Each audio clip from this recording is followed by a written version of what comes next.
you get punished against these types of teams. Absolutely. So goals in all the games in this midweek then in the Premier League. Some very significant results. Manchester United kept their form going, of course. Another couple of goals for Bruno Fernandes on Tuesday in that 3-0 win at Brighton. 4 for Arsenal at the Emirates on Wednesday. More damage done to Bournemouth's survival hopes. 4-1 at home.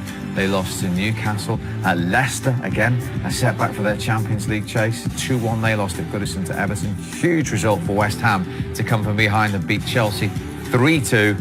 And then earlier today, of course, 3-1 to Sheffield United. Their first win of the restart. More problems for Jose Mourinho and Tottenham. And the champions already, of course, guaranteed, but they have been beaten 4-0 by Manchester City. And I mentioned the damaging defeat for Bournemouth. They go to Manchester United next. They're still a point from safety. So too are Aston Villa. And look what it's done to West Ham. 3 points above the drop zone now after that win against Chelsea, and with a better goal difference. So for what it's worth, it's a 20-point lead now between Liverpool and City, but below the top two, it is getting fascinating. Leicester just 1 clear of Chelsea, who are 2 clear of United and Wolves in the chase for those Champions League places. Remember, 7th, maybe even 8th could be Europa League. They are currently occupied by Sheffield United and by Arsenal. Liverpool striker Robbie Fowler. Let's get the views of the Liverpool manager. Here's Jurgen Klopp. Perspective, that thumping victory over the new champions. Yeah, they've been brilliant all year. They've been brilliant all year. We knew we had to come out there strong. We wanted to, have a good game against them. I thought we started really well. And yeah, credit to the boys today. What was the motivation tonight for City? We knew we were behind. We knew we disappointed at times this season. We lost some games that we know we shouldn't have lost, and it was we had a test today against the current champions to make a point, and I thought we done brilliant today. Does that, as you say, you make a point, does that restore a bit of pride? Is that one in the bank for you, as it were? Yeah, I just think it's one of those ones. Next season, I think the manager said we go out here and try to do our best, and next season starts today, and I think we done well. You won a penalty, you scored one. Disappointed that you get credited with 2? I won a penalty and scored 2. You're not accepting the decision? No, joking. The most important thing, we got the win, and I'm just really happy with that. Also as well, Pep Guardiola's been talking about a changing of the guard at Manchester City, senior players leaving. How much do you feel, including yourself, there is talent here at an age where you can take those legends' places? Yeah, it's a team that's evolving, it's a team that's changing all the time, and the players that are coming through, someone like Phil, you can see the maturity he's playing with.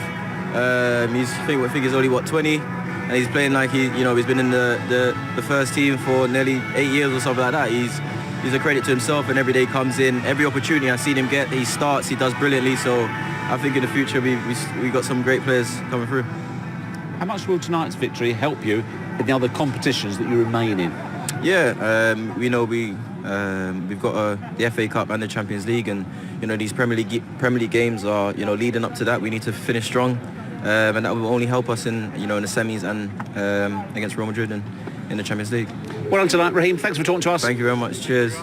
Interesting from Raheem Sterling. Next season starts today, was his message. Let's bring in Macca and Michael's former Liverpool teammate, Robbie Fowler, who was watching with interest at home. I bet you weren't expecting that, Robbie. What did you make of the game?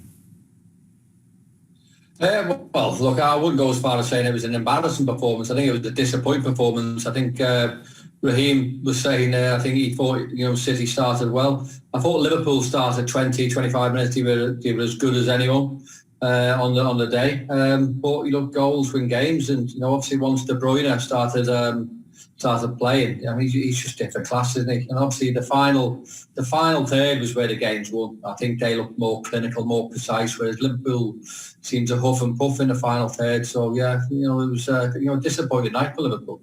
Disappointing, but understandable. I mean, the boys have been talking about fine lines when you've already won the trophy. Is it human nature that there's a tiny little something missing? Well, look, I mean, it's obviously a valid point, but, Liverpool go into the game and look, I think Jurgen played a strong team because obviously he wanted to go there and try and get a good result. But look, you can't legislate for the performance from City. City were, for 60, 65 minutes, they were brilliant. Every time he went forward, he looked as though he can carve Liverpool open. Defensively, Liverpool went at it. This is a team who have conceded 21 goals prior to tonight. But every time they looked vulnerable every time City were coming at them, and that's to do with the class and the quality that City have got. It is just, I think, an all-round disappointing night. Understandable in terms of where Liverpool are and what they've achieved so far. But look, I don't think they would have went to City, just sort of roll over, and I think they wanted to go there and put in a great performance and just say to them, look, this is why we're champions. It just wasn't to be. Robbie, there was some uncharacteristic performances, I think, in the Liverpool team today. Someone like Andy Robertson, for example, has been brilliant all season, but made so many mistakes.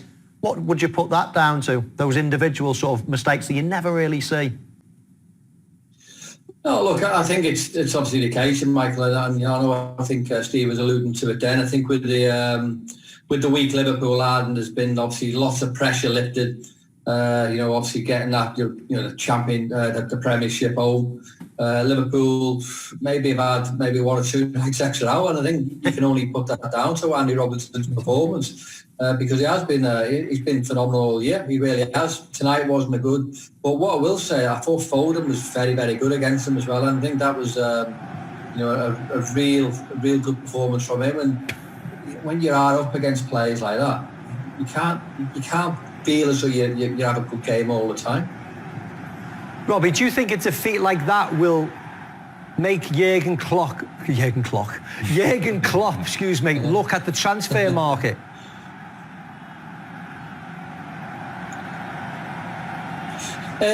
Look, I wouldn't get carried away just obviously because of that, obviously the poor performance and that result.